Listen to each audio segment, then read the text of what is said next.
ये जो शिविरों की श्रृंखला है, ये एक बार प्रारंभ की थी मैंने यहाँ जोधपुर में, और लगभग 6 महीने तक बराबर चली थी।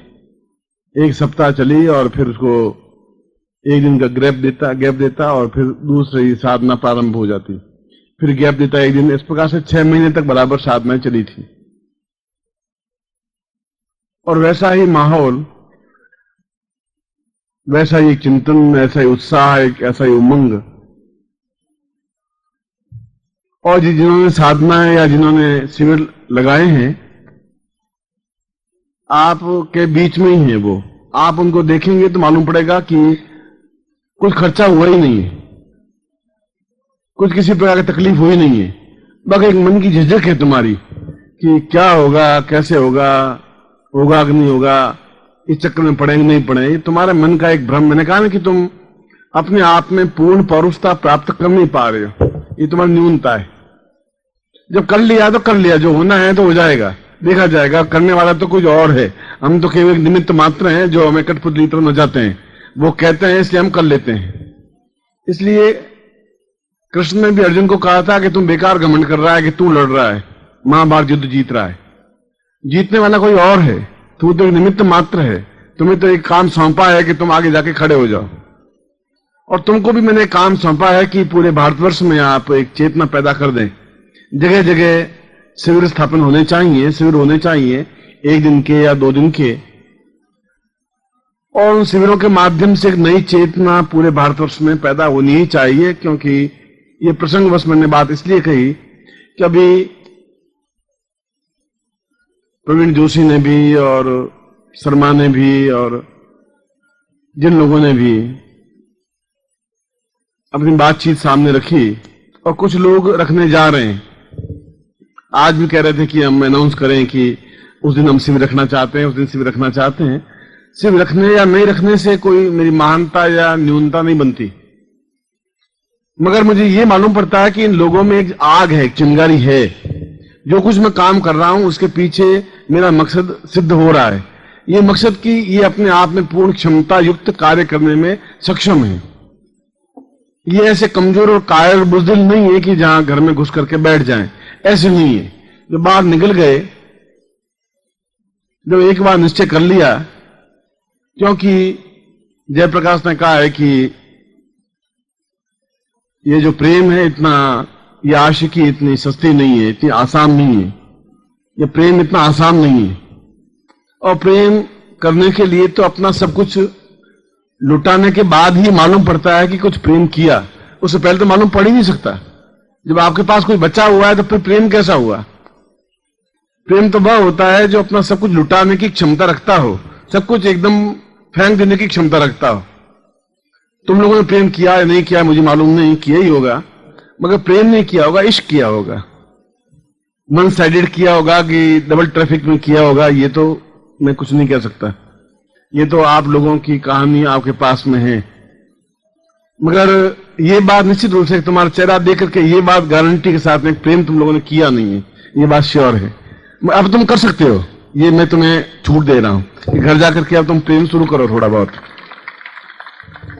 क्योंकि बिना प्रेम के जीवन का एक मूल्यांकन हो नहीं पाएगा। कल सुबह मैं इस विषय पर बोलूंगा भी। अभी तो जिन लोगों ने पुष्पहार मुझे पहनाए हैं, माल्यार्पण किया है, जिन लोगों ने शिविरों के बारे में अपने स्पष्टीकरण किया है, उन शिविरों में यदि आप देखेंगे तो प्रत्येक शिविर में कुछ न कुछ ऐसा प्राप्त होता है जो दूसरी जगह प्राप्त नहीं हो सकता। जैसा मैंने बताया कि होली के इस पर्व में जो कुछ हम प्राप्त कर रहे हैं, कल मैं आपको उसको सबको प्रैक्टिकल करके आपके सामने करके दिखाऊंगा। मैं आपको दिखाऊंगा कि आपने साधना की, आपको कितनी सफलता मिली। एक ही रात में, एक ही क्षण में, एक ही कार्य में कितनी अधिक आपको अनुपलब्धियां और उपलब्धियां प्राप्त हुई, वह मैं स्वयं आपको दिखाना चाहूंगा। क्योंकि होली के क्षण अपने आप में कितने मूल्यवान हैं। खैर, ये एक प्रवचन का विषय है। मुझे बहुत अच्छा लगा है कि भारती ने और शर्मा ने और जोशी ने और गुजरात के लोगों ने, उत्तर प्रदेश के लोगों ने, गणेश भट्टाणी ने, और जिन लोगों ने भी अपने आप में एक चिंगारी फैलाई है, वटाणी ने एक नई परंपरा कायम की है कि हर महीने एक शिविर लगाना है। दक्षिण में जिस प्रकार से शिविर लगे हैं, ये सब इस बात के सूचक हैं कि तुम लोगों में एक चिंगारी है, एक आग है, एक चेतना है। मगर ये तब हो पाएगा जब आप बाहर निकलेंगे, तब हो पाएगा जब आप एक पैर आगे बढ़ाएंगे, ये तब हो पाएगा जब आपके अंदर एक ललक होगी, प्यार होगा, एक अटैचमेंट होगा मेरे प्रति। एक ऐसा होगा कि इनको बुलाना है, मुझे हर हालत में बुलाना है, बुला के दिखा देना है कि आपका शिष्य इतना कमजोर नहीं है, बुज़दिल नहीं है, मैं कुछ करके दिखा सकता हूं। इतिहास में नाम उनके अंकित होते हैं जो अपना सब कुछ लुटाने के बाद खड़े होते हैं, और जब तक लुटाते नहीं है तब तक उनका नाम इतिहास में अमर नहीं होता। वह एक घरौंदे में घुस करके बैठे हुए होते हैं, वह चाहे प्रेम का क्षेत्र हो, चाहे साधना का क्षेत्र हो, चाहे जीवन के किसी एस्पेक्ट का क्षेत्र हो। जब तक कुछ है ही नहीं, कुछ आपने दिया ही नहीं, तो लेने की आप में पात्रता आएगी भी कहां से? जब आपने कफन बांधा ही नहीं तो फिर मौत कैसी होती है आपने देखा ही कैसे, देखोगे ही कैसे? मौत देख सकते हैं मौत को जो सिर पे कफन बांध करके बाहर निकलते हैं, उनके सामने मौत आते हुए हिचकिचाती है, घबराती है, विचलित होती है। जिनके मन में चिंगारी होती है वह गुरुदेव का आमना सामना कर सकते हैं, वे बुलाने की क्षमता रखते हैं। वे माइक पर खड़े होकर कहते हैं कि आपको आना पड़ेगा। वे संगीत के माध्यम से कह सकते हैं कि गुरुदेव आपको यह करना ही पड़ेगा। सुबह भी मैंने बताया था कि गुरुदेव कुछ कहें या नहीं कहें, सिखाएं या नहीं सिखाएं, वह तो प्रत्येक पल आपको सिखाने की क्रिया करते ही रहते हैं। आप कितना सीख पाते हैं, कितना ले पाते हैं। और मैंने देखा इस होली के पर्व पर कि आप में से अधिकांश व्यक्ति के अंदर एक तड़फ है, एक बेचैनी है, एक कार्य करने की क्षमता है, एक जोश है, एक जवानी है, एक उमंग है, और आप उस उमंग को, उस जोश को, उस जवानी को प्रस्फुटित कर रहे हैं। हर बार इस प्रकार की नवीनता, नवीन तथ्य, नवीन चिंगारी, कुछ ऐसा हो जो अभी तक हुआ नहीं है। ऐसा घिसा पिटा साधना, ऐसे घिसी पिटा मंत्र जाप, ऐसे घिसा पिटा प्रवचन और ऐसे घिसा पिटा प्रेम जिंदगी में कुछ होता ही नहीं। इसलिए मैंने कहा कि आप लोगों ने प्रेम किया ही नहीं, क्योंकि वो आपके चेहरे से स्पष्ट हो रहा है। प्रेम, साधना, मंत्र, तंत्र मुझे लंदन में पूछा कि आप वहां गुजराती थे और सबसे ज्यादा प्रेम गुजराती करते हैं, ये मैं आपको और बता देता हूं। गुजरात में ऐसा कोई व्यक्ति नहीं जो प्रेम नहीं करता। मैं अहमदाबाद में गया आज से 10-12 साल पहले, 15 साल हो गए, 17-20 साल हो गए। अहमदाबाद में एक तो एम्बेसडर होटल है, इसमें गुजराती बुरा नहीं माने, ये तो उनकी विशेषता की बात कह रहा हूं। ये 20 साल पहले की घटना बता रहा हूं मैं, 15-17 साल भी। मैं एम्बेसडर होटल में ठहरा तो वो उसमें ज्योतिष का काम करता था मैं। ये गुरु तो बाद में दुर्भाग्य से बन गया तुम्हारा, यूं ही बेकार, यूजलेस।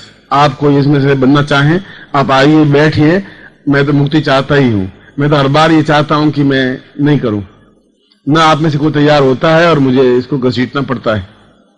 वो आए और मैं हाथ देखता था, मतलब हाथ देख करके उनके भविष्यफल बताता था। ऐसा मैं 6-8 महीने किया था, कोई लंबा चौड़ा जीवन में किया नहीं था। तो एक सज्जन आए, उन्होंने कहा कि पति पत्नी दोनों आए, स्त्री आई है, पुरुष आए। तो उन्होंने कहा कि देखिए गुरुदेव, ये मुझे और कुछ बातें पूछनी नहीं है, बस एक बात पूछनी है कि क्या मेरे इसमें कोई लव लाइन है कि नहीं है। मैंने कहा ये सवाल तो और तो किसी भारत में और किसी प्रांत में पूछे नहीं, पूरे भारत में घूमता रहा हूं, ये गुजरात में पहला ही ग्राहक मिला, पहला ही ग्राहक में लव लाइन के बारे में पूछा है और किसी पूछा ही नहीं। अब इसको निराश करने से फायदा भी क्या? मैं कहा तुम्हारी लव लाइन जितनी मजबूत है उतनी तो कहीं दिखाई नहीं दे रही। और उसका चेहरा इतना चौड़ा हुआ कि शायद किला फतेह कर लिया हो। फिर उसने उसका हाथ पकड़ा कि आप इसकी भी थोड़ी लाइन देख लीजिए। मैं कहा जब पति के हाथ में लाइन है तो पत्नी के हाथ में होगी। सुन कोई बात, मैं इसके हाथ में भी है। मैंने कहा कि शादी को कितना समय हुआ? कि शादी कहाँ हुई, ये तो लवर है मेरी, कुछ शादी अभी हुई कहाँ, अभी 2 बच्चे हुए हैं और लवर है बस। अभी तो 2 बच्चे भी हो गए और अभी तो लवर ही चल रहा है। तो क्या कोई शादी करने के बाद ही बच्चे पैदा होते हैं गुरु जी? क्या इतना आपको ज्ञान नहीं है क्या? कोई जरूरी थोड़ी है बच्चे पैदा करने के लिए शादी करना जरूरी होता है क्या? मैं कहा मैं कहाँ गुजरात में कहाँ फंस गया आकर के, ये तो यहाँ बिल्कुल नया सिस्टम में चल रहा है। मैंने कहा ये बात तुम्हारी सही है, कोई शादी करना जरूर नहीं, बच्चे पैदा करने के लिए शादी की कहीं आवश्यकता नहीं है, ऐसा धर्म ग्रंथों में लिखा हुआ नहीं है। धर्म ग्रंथों में तो लिखा है कि संतान पुरुष के हो सकती है। फिर दूसरा आया तो वो भी किसी को लेके आया, और आप मेरी बात विश्वास नहीं करेंगे, 100 में से 98 लोगों ने जो आए प्रेमिकाओं के साथ नहीं आए, पत्नी के साथ एक भी नहीं आया। किसी की पत्नी किसी के साथ, किसी की पत्नी किसी के साथ, आए सभी। मैं आया इसी प्रकार से। मैं शाम को पूछा, शाम को मैं घूमने निकला, वहां गांधी रोड है, वहां एक कोई होटल थी जहां मैं खाना खाने, मुझे होटल का नाम तो ध्यान नहीं है, मगर होटल बड़ी अच्छी थी, 5-6 मंजिल की थी और बड़ी भीड़ होती थी वहां। मैंने किसी को पूछा, मैंने कहा कि ये यहाँ पर एक अजीब सा चक्कर है साला, मतलब कोई पत्नी पति के साथ आती ही नहीं है, जो भी आती किसी के साथ तो जरूर आती है, इसमें कोई दो राय नहीं। मैं पूछता हूँ कि तुम पति के साथ नहीं आएंगे? पति तो अभी गए ना पीछे आपके, अभी पूछ के गए ना, अभी तो बाहर गए, अब मुझे क्या पूछ रहे हैं? तो मैंने कहा तुम उनके साथ नहीं आई, तो ये आपको आदमी नहीं नजर नहीं आ रहा है क्या? ये कौन है फिर? अब शाम को क्या होता है कि इधर से प्रेमी और प्रेमिका आ रहे हैं, इधर से पति और वो भी प्रेमिका आ रहे हैं, दोनों आमने सामने आते हैं, दोनों को मालूम है ये उससे प्रेम करता है, उससे प्रेम, दोनों आमने सामने होकर निकल जाते हैं। शाम को न उनकी कोई लड़ाई है, न कोई झगड़ा है, न कोई तकलीफ है, न कोई तनाव है, बस इजीली वे जो लाइफ है। तो प्रेम करना केवल गुजरातियों को आता है, वहां से मैंने सीखा। मैंने कहा तुम बेकार जिंदगी बर्बाद कर रहा है, प्रेम करना सीख तो यहां सीख। पत्नी प्रेमिका करेगी तो करेगी क्या, जो तुम करना है तो कुछ कर। प्रेम में कहीं किसी प्रकार की हिचकिचाहट नहीं होती, और अगर वो घृणा करेंगे गुजराती तो पूर्ण रूप से घृणा करेंगे, फिर वो मारने पीटने से नीचे नहीं आएंगे। प्रेम करेंगे तो खुल करके करेंगे। यह उनकी एक विशेषता है कि वे अपने आप में स्वच्छ हृदय हैं, जो कुछ कर रहे हैं वो दो टूक कर रहे हैं। तो गुजरात में एक भावनगर है, भावनगर में मैं पत्नी वाइफ साथ में थी, और वहां शिविर लगा था और काफी लोग एकत्र हुए थे, करीब 1.25 लाख एकत्र हुए लोग। वहां पत्रकार परिषद थी, पत्रकारों ने पूछा कि, फिर मैं गुरुजी बन गया था उसमें। उसने कहा कि आप गुरुजी हैं, गुरुजी बस आपसे एक पर्सनल व्यक्तिगत सवाल आपसे। तो पूछ रहे उसमें क्या बात है, व्यक्तिगत है तो क्या, ऐसा मेरा जीवन में पर्सनल तो कोई चीज रही नहीं। उन्होंने कहा आपने कभी लव किया है गुरुजी? अब पत्नी पास में बैठी हुई, अब मैं बोलूं कि हाँ तो गड़बड़, नहीं बोलूं तो भी गड़बड़, अब दोनों मामलों में मैं तो मारा जाऊंगा। मैंने कहा किया है, डेफिनेटली किया है, 100% किया है। क्यों, तुम्हें कोई तकलीफ हो रही है? तो पति ने जोर से मारा कि तुम क्या बोल रहे हो? मैंने फैलाया, मैंने कहा कि किया है, पर आधे मन से किया है, मतलब किया तो है मगर देख रहे हो तुम, मगर पूरा करूंगा जरूर, इसमें कोई दो राय नहीं। तो किससे किया है? मगर तुम लोगों से करने से कोई फायदा है नहीं, तुम लोगों से किया नहीं है, और जिनसे किया है उनका नाम लेने की जरूरत नहीं है। वो अपने आप मेरा चेहरा बोल देता है, और जिसका चेहरा तुम्हें बोल दे, जिसके चेहरे पर मेरा नाम लिखा हुआ, समझना उससे प्यार किया, उसकी बात की। इसको पढ़ ले, इसके चेहरे पर क्या लिखा हुआ है। इसमें कोई शर्म झिझक और संकोच की कहीं कोई क्षण नहीं है, क्योंकि ये दिन जो है, वह जो एक भजन है, वह जो गान है, जो अक्रूर की बात कही गई, जो उद्धव की बात कही, कृष्ण का प्रेम किया है मैंने, गोपियों से किया है तो किया है। कहां संकोच है, किस बात का संकोच है? हाँ, मेरे मन में कहीं छुप करके कोई काम किया है तो गलती है मेरी। यदि मैंने कोई बात छुपाई है, चोरी की है, तो गलती है। अगर आप कुछ छुप करके काम करते हैं तो वह अपराध है। प्रेम हो या घृणा हो या क्रोध हो या हिंसा हो या साधना हो या सिद्धियां हो, जो कुछ है दो टूक है, स्पष्ट है। ऐसा कहकर के मैं आपको कोई समाज की दृष्टि से गुमराह करने की कोशिश नहीं कर रहा हूं। मैं कह रहा हूं आपके मन की वह ग्रंथि खुलनी चाहिए जिसको प्रेम कहते हैं। मन की ग्रंथि खुलनी चाहिए जहां गुरु से आप अपने आप में अटैचमेंट हो सकें, एहसास कर सकें कि ये हमसे मिले, एहसास कर सकें कि हमारे घर आए, एहसास कर सकें कि हम इनके हो सकें, एहसास कर सकें कि इनके बिना हम जीवित नहीं रह सकें। ऐसा गुरु और शिष्य का संबंध होना चाहिए, उसको प्रेम कहते हैं। और ये पूरे भारतवर्ष में ऐसा है। इस बात का ही मुझे गर्व है, और किसी बात का गर्व हो या नहीं हो, इस बात का मुझे गर्व है।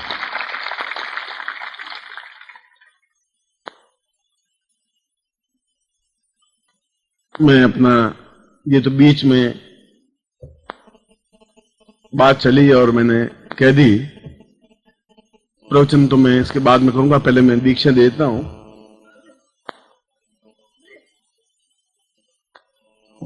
बाकी जीवन में जरूरी क्या है, किस प्रकार से जो आज का प्रवचन होगा वो अपने आप में एक महत्वपूर्ण होगा, जो कल सुबह का प्रवचन होगा वह भी अपने आप में महत्वपूर्ण होगा। मैं केवल आपके 10-15 मिनट, क्योंकि दीक्षा जीवन का एक महत्वपूर्ण हिस्सा है, जीवन का एक आवश्यक अंग है, जीवन का एक तथ्य है। अगर दीक्षा नहीं है, अगर जीवन में प्रेम नहीं है, अगर जीवन में उमंग नहीं है, अगर जीवन में जोश नहीं है, तो क्या कमी क्या है? प्रश्न ये पूछता हूं कि तुम्हारे अंदर क्या कमी है कि तुम्हारे अंदर इन चीजों की न्यूनता है? क्यों नहीं तुम्हारे अंदर जोश है? तुम्हारे अंदर एक जवानी की उमंग होनी चाहिए, वह क्यों नहीं है? क्यों उदास है?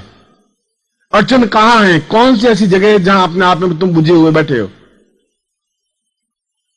तो बुझे हुए वहां बैठे हो जहां तुमने ये मान लिया है कि मैं उस उम्र को पार कर चुका हूं जिसे प्रेम करना कहते हैं। मैं उस उम्र को पार कर चुका हूं कि अब जीवन में कुछ रस रहा नहीं है। मैं उस जगह आ गया हूं, 50 साल का हो गया, अब प्रेम करने की कोई उम्र थोड़ी है। अब तो बेकार गुरु जी कहते हैं कि आप कहते हैं तो हम सुन लेते हैं, अब प्रेम करने की उमंग नहीं है, अब कोई साधना की भी उमंग नहीं है, अब कुछ है नहीं।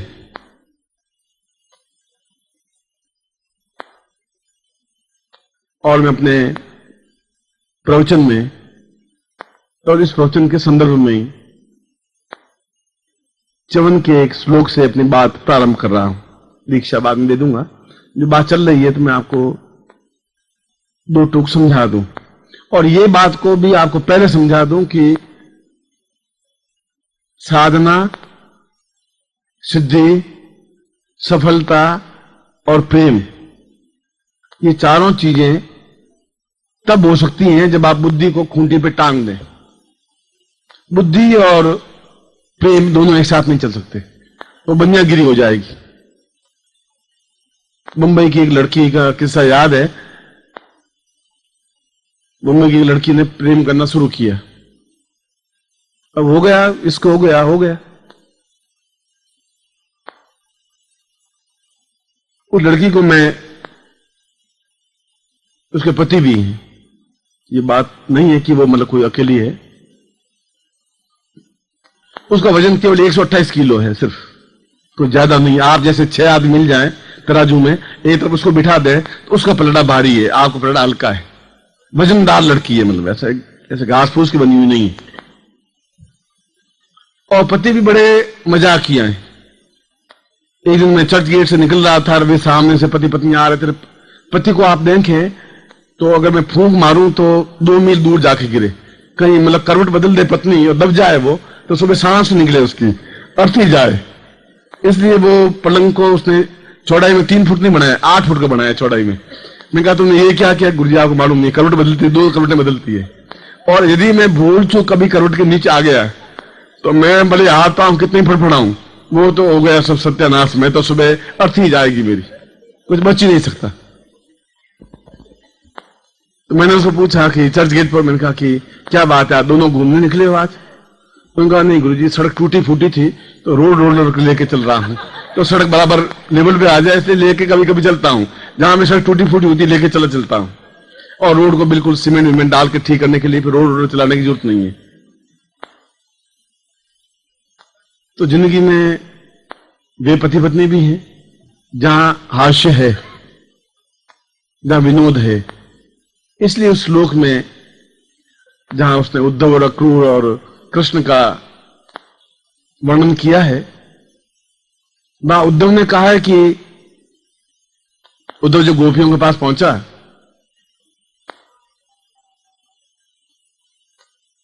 तो गोपियां उसने पूछा तुम क्या ज्ञान मेरे पास क्या लाए, क्या हो, क्या ब्रह्म क्या होता है, कहां होता है, कैसे हाथ पांव होते हैं, क्या ज्ञान होती है, साधना क्या होती है, चेतना क्या होती है? हम तो एक चीज सीखी, एक कृष्ण है, बस खत्म। संसार में पुरुष एक ही है, बाकी तो सब औरतें हैं। औरतों से प्रेम होता नहीं, और जिससे प्रेम करते थे वो मथुरा में जाके बैठ गया है। ये तुम्हारा ज्ञान, तुम्हारी चेतना तुम्हारे पास रहने दो, मुझे उसकी बात की जरूरत नहीं है। और उद्धव बिल्कुल एक निराश हताश होकर के वापस कृष्ण के पास आता है कि मैं शास्त्रार्थ करके तो जीत सकता हूं, पर गोपियों से नहीं जीत सकता, कि उनके पास एक वह चीज है जो विद्वानों के पास नहीं है। विद्वानों से बहुत चीज सीखी नहीं जा सकती। जब तुम्हारे अंदर प्रेम का उदय नहीं होगा, अंकुरण नहीं होगा। और इसीलिए मैंने इस प्रवचन के प्रारंभ में कहा कि च्यवन अत्यंत वृद्ध व्यक्ति थे। वैसा ही था कि जैसे भीष्म के पिता ने कहा कि बेटा मैं वापस जवानी देखना चाहता हूं। भीष्म ने कहा अपने पिता को कि मैं पुत्र होकर के आपको क्या बैंड करना चाहूंगा, क्या बैंड करूं। तो पिता ने कहा कि तुम पुत्र हो, अगर कुछ बैंड कर सकते हो मुझे तो तुम्हारी जवानी मुझे बैंड कर दो, बस यही चाहता हूं। भीष्म ने उसी समय जल हाथ में लिया, उसने कहा मेरी पूरी जवानी मैं आपको समर्पित करता हूं। इसलिए भीष्म प्रतिज्ञा कहते हैं। उसी क्षण भीष्म के बाल सफेद हो गए। भीष्म के बाल सफेद हो गए थे 18 साल की उम्र में। जब 18 साल का था तब उसके बाल सफेद हो गए थे, झुर्रियां पड़ गई थी, भौहें सफेद हो गई थी और शरीर अपने आप में ताकत हिम्मत तो थी, मगर ऊपर से शरीर ऐसा लग रहा था जैसे वृद्ध हो। और वह वृद्ध पिता अपने आप में पूर्ण यौवनवान बन गया था और पूर्ण यौवनवान बन गया था, जवान बन गया था, तंदुरुस्त बन गया था। यह सब क्या थी? इसी श्लोक को च्यवन ने कहा है। भीष्म ने जहां ये प्रतिज्ञा, ये क्रिया, ये प्रयोग किया, यह एक प्रयोग था, यह तंत्र का एक प्रयोग था कि एक क्षण में ही व्यक्ति को पूर्ण यौवनवान बनाया जा सके, अपने आप में अद्भुत बनाया जा सके, अपने आप में तेजस्वी बनाया जा सके। और च्यवन ने श्लोक में कहा है कि यौवनम पूर्णदम चैव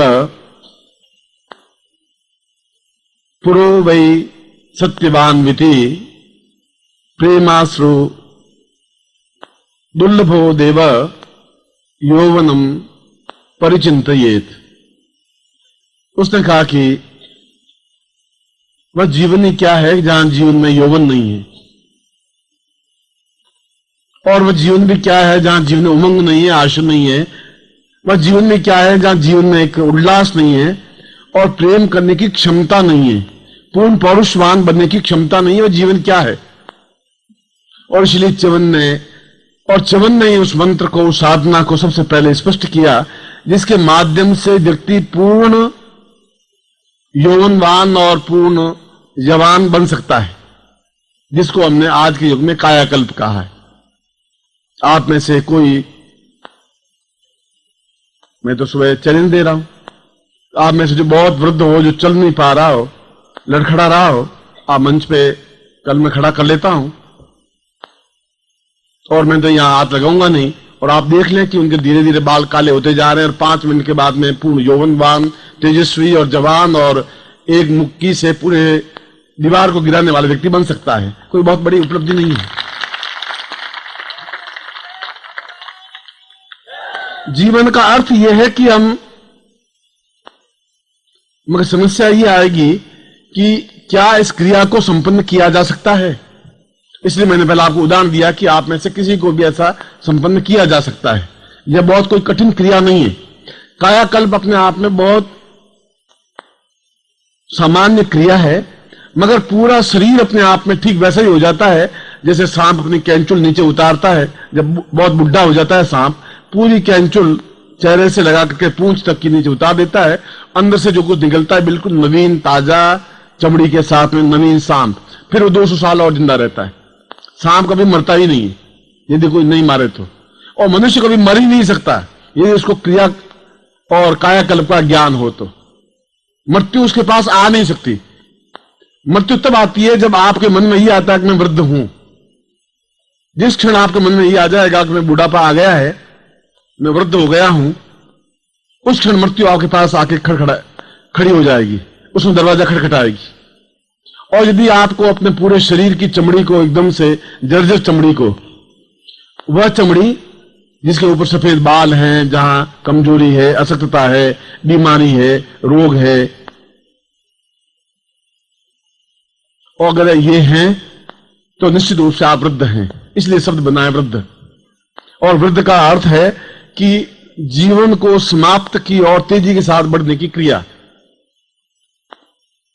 हम और जीवन कहते हैं बीमारी केवल शारीरिक ही नहीं होती, बीमारी मानसिक भी होती है। मनुष्य मर नहीं सकता, संभव नहीं मनुष्य के लिए मरना। 200 साल की आयु, 300 साल की आयु, 500 साल की आयु में भी व्यक्ति पूर्ण तरोताजा जिंदगी में बना रह सकता है। बस आवश्यकता इस बात की है कि बीमारियां 3 तरह की उसके जीवन में होती हैं। शारीरिक बीमारी होगी ही और होती ही है, वह चाहे देवता हो चाहे पुरुष हो। बीमारी मानसिक होती है, जहां हम तनाव में हैं, टेंस में हैं, आंखों में धुंधलापन छा गया है, कुछ पढ़ नहीं पा रहे हैं, लड़के कहना नहीं मान रहे हैं, लड़की बड़ी हो गई है, शादी हो नहीं पा रही है, साधना में सफलता नहीं मिल पा रही है। यह भी एक बुढ़ापे का दूसरा लक्षण है, यह दूसरी अवस्था है। आप केवल शरीर से बुढ़े नहीं है, आप मन से भी बुढ़े हैं, मानसिक रूप से भी बुढ़े हैं, वृद्ध हैं। और तीसरी वृद्धावस्था कही जाती है जब आपका चिंतन अपने आप में बदल जाता है कि अब क्या है, अब कुछ हो नहीं सकता। और होली के पर्व पर, क्योंकि मैंने तो आपको पहले ये बताया था कि अब मेरी इच्छाएं ज्यादा आपके शिविरों को करने की कम है। मैं आपको मन की साफ बता दूं, मेरी इच्छा शिविरों में भाग लेने की कम है,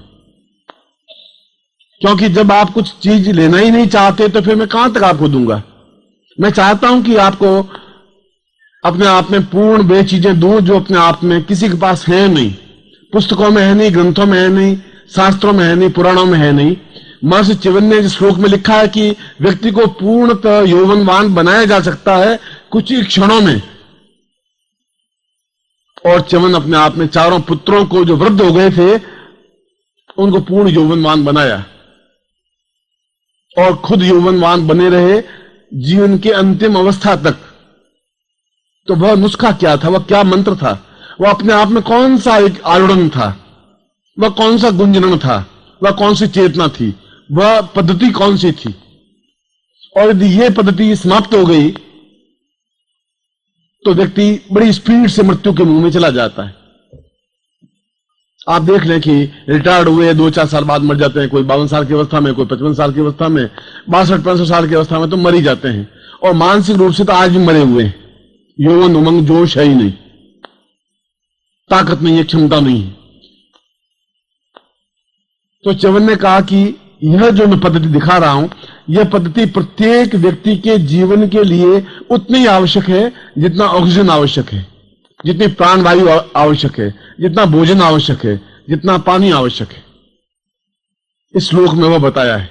और उसने कहा कि अगर ये ऐसा नहीं होता है और आने वाली पीढ़ी ऐसा नहीं करते हैं तो शायद मेरे जैसा अभागा भी कोई नहीं होगा कि मैंने इतना उच्च कोटि का ज्ञान अपने पूरे जीवन में निचोड़ करके एक साधना पद्धति को निकाला और लोगों ने इसको स्वीकार नहीं किया। और उस साधना को प्रत्येक देवता ने स्वीकार किया। यह महर्षि च्यवन अपने आप में एक कमजोर व्यक्ति, कमजोर ऋषि नहीं बने और एक भी देवता वृद्ध नहीं बने। आप किसी देवता को मेरे सामने रख नहीं सकते कि ये वृद्ध देवता है, बिल्कुल बुढ़े हैं। एक भी किसी अप्सरा को आप वृद्धावस्था में लाके मेरे सामने खड़ा नहीं कर सकते कि यह रंभा या उर्वशी या मेनका या तिलोत्तमा बिल्कुल वृद्ध है, जर्जर है। गौरी को देखें और किसी देवी देवता को देखें, जगदम्बा को देखें, पूर्ण यौवनवान है, कहीं वृद्धावस्था जैसी कोई चीज है ही नहीं।